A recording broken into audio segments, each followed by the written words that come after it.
Praise the Lord. கர்த்தருடைய பரிசுத்த நாமம் மகிமைப்படுவதாக. உங்களை சந்திக்கிறதுல நான் மிகுந்த மகிழ்ச்சி அடைகிறேன்.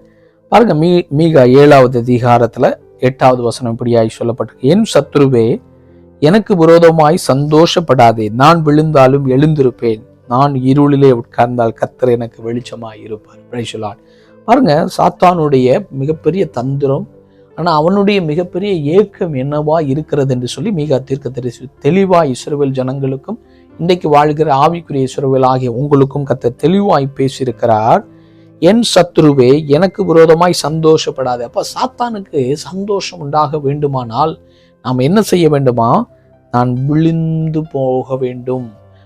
ஒரு மனிதன் விழுந்து போகும்போது, ஒருத்தன் விழுந்துட்டான் பாவத்துல அவன் விழும்போது, நீங்க உண்மையா உங்க இருதயத்துல நீங்க நீங்களோ நானோ சந்தோஷப்பட்டா, அந்த இருதயம் யாருடைய இருதயம்? தேவனுடைய இருதயம் கிடையாது. ஒரு ஊழியக்காரன் நல்ல ஆண்டவருக்காய் ஓடிக்கொண்டு இருக்கிறான், திடீர்னு ஒரு பாவத்துல விழுந்துட்டான். அவனால் அது ஒரு பலவீனமோ மாட்டிக்கிட்டான். ஆனால் அதை பார்த்து நீங்களும் நானும் சந்தோஷப்படக்கூடாது. நம்ம என்ன பண்ணணும்? அவனுக்காக முதலாவது ஜெபம் பண்ணணும். 2வது ஆலோசனை கொடுக்கத்தக்க விதத்துல உங்களுக்கு தொடர்பு இருக்குமான்னு அவங்களோடு பேசி ஆலோசனை கொடுத்து, பாவத்திலிருந்து எப்படி தாவீதுக்கு ஆண்டவர் ஒரு நாத்தானை வைத்து பேசி அவரை பாவத்திலிருந்து மேல தூக்கி எடுக்கும்படிக்காகத்தான் தேவன் திட்டம் வைத்திருந்தாரே தவிர அவனை அப்படியே அழித்து போட்டு அவனை அப்படியே பாவத்துல விழத்தள்ளி அழித்து போடுவது கிறிஸ்தவம் அல்ல. இன்னைக்கு கர்த்தருடைய பிள்ளைகளை பாருங்க, சத்துரு சந்தோஷப்படுவான். ஒருத்தன் விழுந்து போகும்போது நீங்க சந்தோஷப்படுறீங்களா?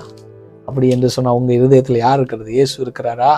இயேசு இருந்தால் சந்தோஷப்பட மாட்டேன், துக்கப்படும். ஐயோ, என் பிள்ளை விழுந்துட்டானே, எனக்கு தெரிந்த ஊழியக்காரர் ஒரு விழுந்துட்டாரேன்னு சொல்லி நீங்க துக்கப்படணும். ஆண்டவரே, அவரை எப்படியாவது தூக்கி விடுங்க ஆண்டவரே. ஒருவேளை துணிகரமாய் செய்தால் கூட ஆண்டவரே அவரை மன்னித்து ஒரு வாய்ப்பை கொடுங்கன்னு சொல்லி கெஞ்சணுங்க. இதுதான் கிறிஸ்தவம் என்று சொல்லி கர்த்தர் உங்களோடு என்னோடு பேசுகிறார். அதனால சத்துருவை சந்தோஷப்பட விடாதீங்க. நம்முடைய நோக்கம் என்ன தெரியுமா? இயேசுவை சந்தோஷப்படுத்தணும். அதற்காக கர்த்தர் இந்த கடைசி காலங்களில் உங்களை எழுப்பி இருக்கிறார். நீங்க தூக்கி விழுந்து கிடக்கிறவனை தூக்குகிற ஒரு கிருபையை ஆண்டவர் உங்களுக்கும் எனக்கும் தருவாராக. அவருடைய வருகைக்காய் நாம் ஆயத்தப்படுவோம். இயேசு சீக்கிரமாய் வரப்போகிறார். ஆமென்.